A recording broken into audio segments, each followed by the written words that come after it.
These woods are an example of what can be accomplished without man's interference. This forest, away from any town or communal society, is as untouched by man as any mass of green can be. It would be easy to mistake an area like this as a place of solitude and silence. That is not the truth. Here, there is no substantial evidence of civilization, but that does not mean it is without life. Wind and water fill the amphitheater with motion and meaning.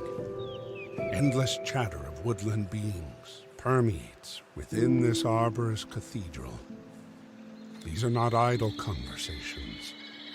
It is an opera, a symphony, a concerto of unification, perfectly executed by design. There is no explanation for how these beings coexist. There is no reason to know why. Within these trees, among these streams, life is, and that is good enough.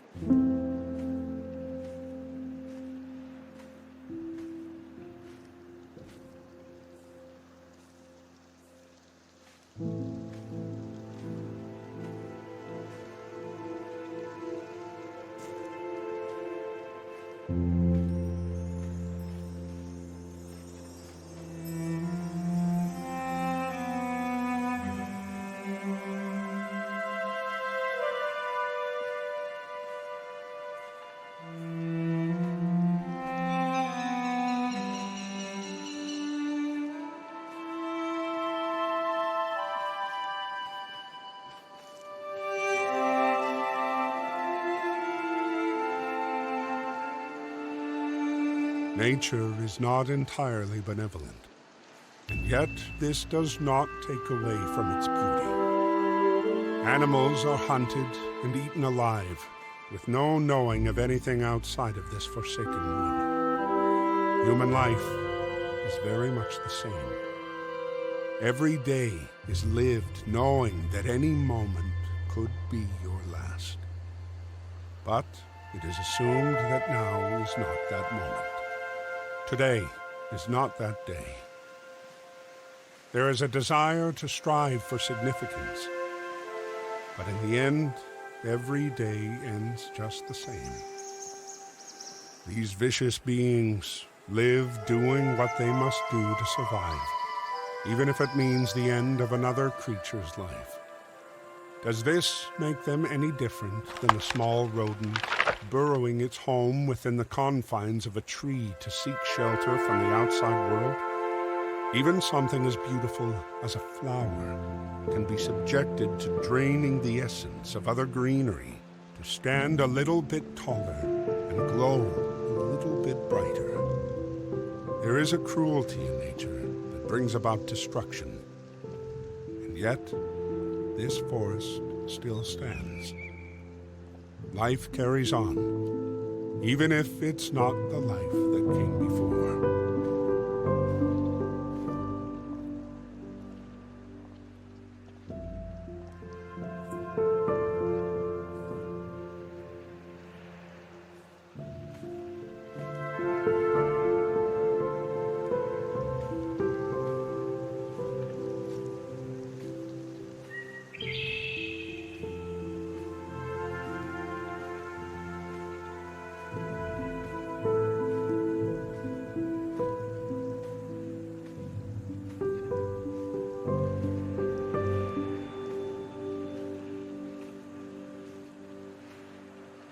At the heart of the forest lies a massive, ever-reaching oak, as large as a hill upon a mountain, standing alone and apart from the rest of the forest, encircled by still water. The trunk of the behemoth is impossibly thick, able to withstand the elements for the centuries it has stood here. The stoic branches do not sway like the other trees within the wind. Night is everlasting beneath the countless branches. No light permeates the endless leaves.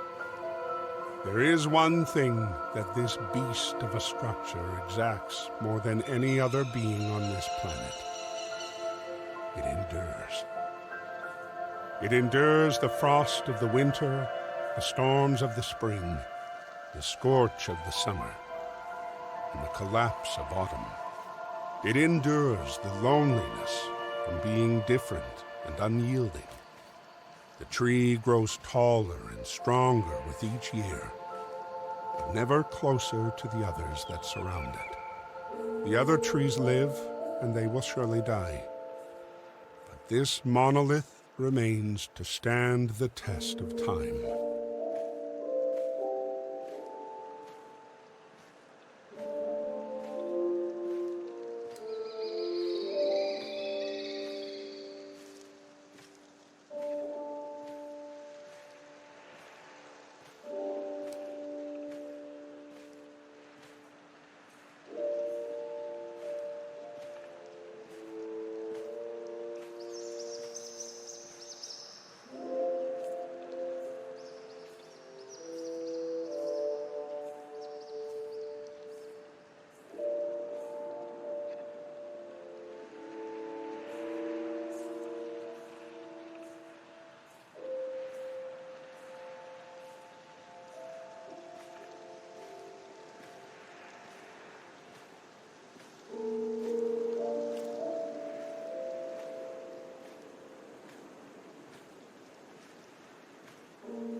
Streams cut into the wooded area like capillaries, carrying the essence of life from the top of the hills to all the organs of the forest.